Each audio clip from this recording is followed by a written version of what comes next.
Hello, good evening, प्रणाम। आप सभी का फिर से एक बार स्वागत है।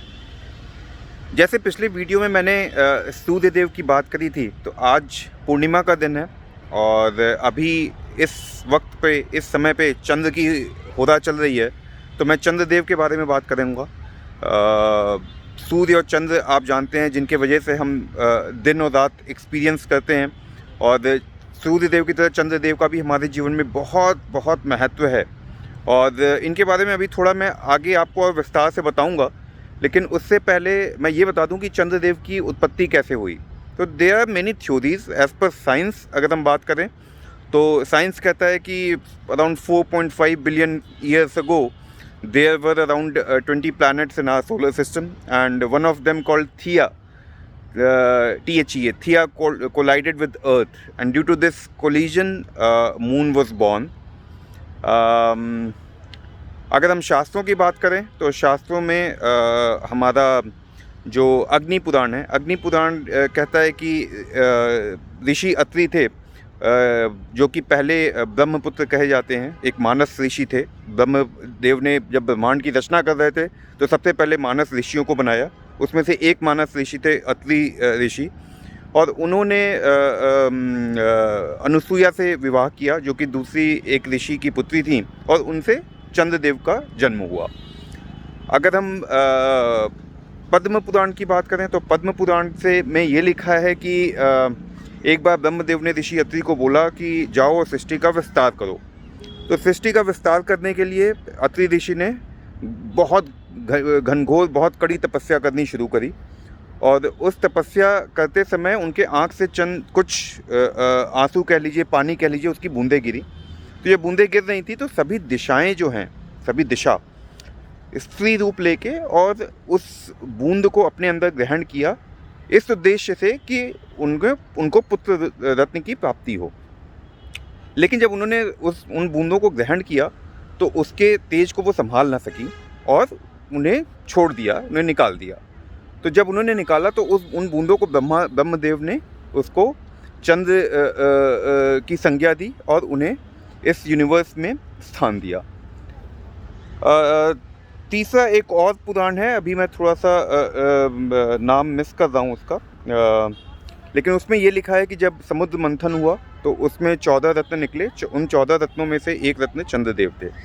तो ये ऐसी 3-4 कहानियाँ हैं जो हमारे वेदों में अलग अलग पुराणों में लिखी हुई हैं। जैसे मैंने आपको बताया, ब्रह्म पुराण, अग्नि पुराण अलग अलग लिखी हैं। लेकिन आप ये देखिए कि चंद्रदेव का महत्व क्या है हमारे जीवन में। चंद्रदेव से ही हम शुक्ल पक्ष और कृष्ण पक्ष निर्धारित करते हैं।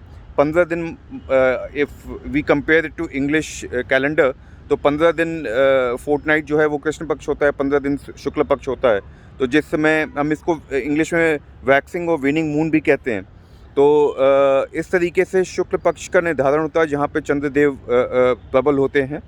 और अगर हम हमारे हिंदू शास्त्र में अगर हम कुंडली की बात करें तो चंद्रदेव का एक बहुत ही महत्वपूर्ण स्थान है, क्योंकि जो भी जातक की जन्म राशि होती है वो चंद्रदेव के ही पोजीशन से निर्धारित होती है।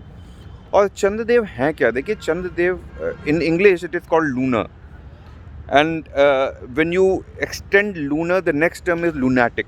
सो चंद्रदेव रिप्रेजेंट करते हैं हमारे मन को, हमारे इमोशंस को, और चंद्रदेव रिप्रेजेंट करते हैं हमारे सारे पूर्व जन्म के कर्मों को। तो चंद्रदेव जब भी आप देखेंगे, एक एक्सपीरियंस आप कभी करके देखिएगा, जैसे आज पूर्णिमा का दिन है, तो पूर्णिमा के दिन विशेष करके जो भी आप करें वो थोड़ा एक्टिविटी बढ़ जाती है आपकी। लाइक फॉर एग्जांपल, अगर आप दुखी हैं तो आप थोड़े ज़्यादा दुखी अपने आप को फील करेंगे, आप खुश हैं तो कुछ थोड़े ज़्यादा खुश फील करेंगे। ये पूर्णिमा की एक बहुत बड़ी संज्ञा है। इसके अलावा चंद्रदेव को हम अनेक त्योहारों में उनको जल से अर्घ्य देते हैं, उनकी पूजा करते हैं। जैसे तीज का व्रत है या करवा चौथ का व्रत है, तो हम चंद्रदेव को समय समय पर उनकी हमेशा उपासना करते हैं, पूजा करते हैं। लेकिन again coming back to same point, क्या वो हम रोज़ नहीं कर सकते? क्या हम हर रोज़ चंद्रदेव को एक बार रात में प्रणाम नहीं कर सकते? तो अगर हम ये करें तो डेफिनेटली बहुत ही अच्छा रहेगा। सिर्फ वर्ष में एक दिन आता है जिसे हम ढलैया चांद कहते हैं, उस दिन चंद्र का दर्शन करना वर्जित है, और उसके अलावा हम कभी भी चंद्रदेव का दर्शन कर सकते हैं। और चंद्रदेव के पास अपनी प्रकाश अपना नहीं है, वो सूर्य देव से ही प्रकाशित होते हैं।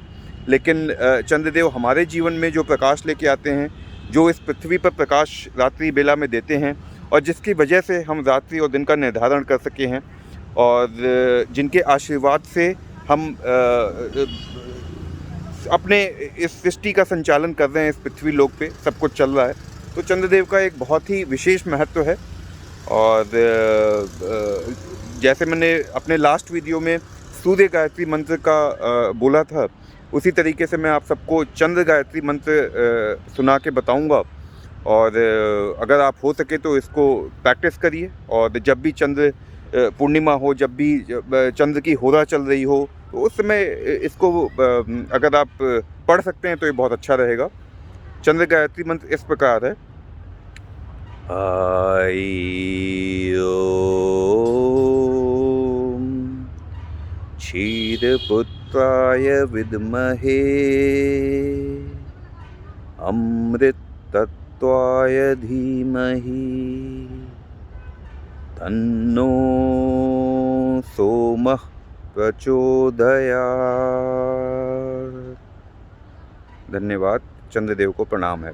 बस एक बात और कहूँगा कि देखिए, ये मैं छोटे छोटे वीडियोस बना रहा हूँ। अगर मैं बात करने लगूँ तो चंद्रदेव की बात करने में शायद पूरी रात निकल जाए। बट हाँ, कुछ जो इम्पोर्टेंट पॉइंट्स थे बस मैं उनको इंट्रोड्यूस किया हूँ आपसे। मे बी अगर आगे और इंटरेस्ट आया तो और इससे और डिटेल्ड इन्फॉर्मेशन आप लोगों को दूंगा। और अगर हम वार की बात करें, डे की, तो चंद्रदेव वार के स्वामी हैं, मंडे जिसे कहते हैं हम, और सोम भी उन्हें कहा गया है। इसीलिए चंद्र गायत्री मंत्र जो अभी मैंने बोला, आपने देखा होगा लास्ट में बोला है सोमाय नमः, तो चंद्र को सोम भी कहते हैं। और इसी के साथ मैं अपनी वाणी को विराम देता हूँ, और आप लोग अपने कमेंट्स बताइए कैसा लग रहा है, और क्या और आगे मैं कर सकता हूँ, देखता हूँ, सोचता हूँ। और नेक्स्ट जैसे ही टाइम मिलेगा, तो अभी मैंने सूर्यदेव के बारे में बताया, चंद्रदेव के बारे में बताया, और देखता हूँ कि किस चीज़ के बारे में मुझे बोलना चाहिए, और फिर आप लोगों के सामने आऊँगा। Thank you very much, thank you.